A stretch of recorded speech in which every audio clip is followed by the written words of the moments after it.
नमस्ते। कक्षा 7 छिपा रहस्य। क्या आप जानते हैं आमतौर पर घोड़ों का जीवन काल 25 से 30 वर्ष का होता है, परंतु इंग्लैंड में 1760 ईस्वी में पैदा हुआ एक घोड़ा 62 साल तक जिंदा रहा। इस घोड़े को ओल्ड बिल्ली नाम दिया गया। आज से 6 करोड़ साल पहले के घोड़े का कद केवल 14 इंच और वजन मात्र 5.5 किलो था। इसे हियोहिप्स कहा जाता है। आज के घोड़ों के पंजों के मुकाबले हियोहिप्स के आगे वाले पैरों में 4 उंगलियां और पीछे वाले में 3 उंगलियां होती थीं। लगभग एक जैसी स्थितियों में जीने के आदी प्राणियों के लिए उस दायरे से बाहर निकलना अक्सर हानिकारक होता है। इसका कारण यह है कि हम एक दूसरे पर आश्रित होकर कार्य करते हैं। मनुष्य और पशुओं की आपसी निर्भरता इसका एक उदाहरण है। पशु पक्षियों में हम मनुष्यों की तरह सोचने समझने की शक्ति नहीं होती, फिर भी वे प्रेम, घृणा आदि की भावना पहचानते हैं। कैसे? जानवरों की मनुष्यों के प्रति वफादारी, प्रेम, समर्पण, पारस्परिक निर्भरता। कनाडा में मॉन्ट्रियल नामक एक बड़ा शहर है। वहाँ कई छोटी छोटी सड़कें भी हैं। उनमें से एक है एडवर्ड स्ट्रीट। उस सड़क को पियरे जितनी अच्छी तरह और कोई भी नहीं जानता था। उसका एक कारण था, पिछले 30 सालों से पियरे इस सड़क पर बसे सभी परिवारों को दूध बांटता था। पिछले 15 सालों से पियरे की दूध गाड़ी को एक बड़ा सफ़ेद घोड़ा खींचता था। घोड़े का नाम जोजफ था। शुरू में जब वह घोड़ा दूध कंपनी के पास आया तब उसका कोई नाम नहीं था। कंपनी ने पियरे को सफ़ेद घोड़े का इस्तेमाल की इजाज़त दे दी। पियरे ने प्यार से घोड़े की गर्दन को सहलाया, उसकी आंखों में झांक कर देखा। यह एक वफादार घोड़ा है। यह एक समझदार, भला और वफादार घोड़ा है।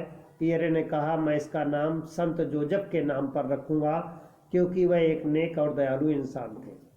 साल भर के अंदर ही घोड़े ने सड़क का पूरा रास्ता रट लिया। पियरे अक्सर सेखी बदारता, मैं तो लगाम छूता तक नहीं हूँ, मेरे घोड़े को तो लगाम की ज़रूरत ही नहीं। तड़के सुबह 5 बजे ही पियरे दूध की कंपनी में रोज़ाना पहुँच जाता। तब गाड़ी में दूध लादा जाता और फिर जोजफ उसे खींचता।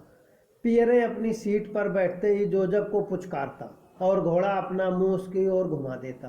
आसपास खड़े अन्य ड्राइवर कहते, सब कुछ ठीक ठाक है जी, पियरे जाओ। इसके बाद पियरे और जोजफ इत्मीनान के साथ सड़क पर निकल पड़ते।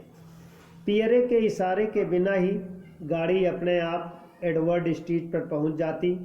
फिर घोड़ा पहले घर पर रुकता और पियरे के नीचे उतर कर दरवाजे के सामने एक बोतल दूध रखने के लिए करीब 30 सेकंड की मोहलत लेता। घोड़ा फिर दूसरे घर पर रुकता। इस तरह पियरे और घोड़ा पूरी एडवर्ड स्ट्रीट की लंबाई पार करते। फिर गाड़ी को घुमाकर दोनों वापस आते। सचमुच जोजफ बहुत होशियार घोड़ा था। अस्तबल में पियरे जोजफ की तारीफ करते न थकता। मैं कभी उसकी लगाम छूता तक नहीं हूँ। कहाँ कहाँ रुकना है यह उसे अच्छी तरह मालूम है। अगर जोजफ घोड़ा गाड़ी खींच रहा है तो मेरी जगह कोई अंधा आदमी भी हो तो काम चल जाएगा।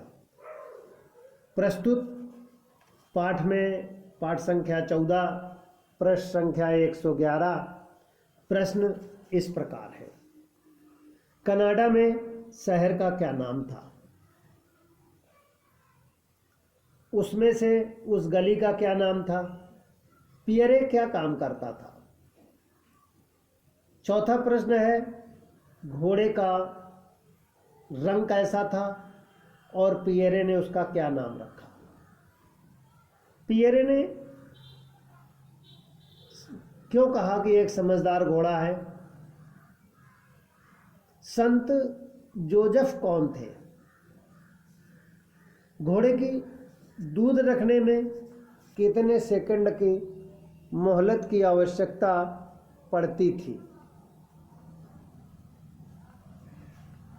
पाठ का नाम एवं लेखक का नाम बताइए। विद्यार्थी लिखेंगे और प्रश्नोत्तर लिखेंगे और पाठ के नाम भी लिखेंगे, याद भी करेंगे। प्रश्न संख्या 111 से ये थे प्रश्नोत्तर जोसेफ और उसका पियरे का संबंध।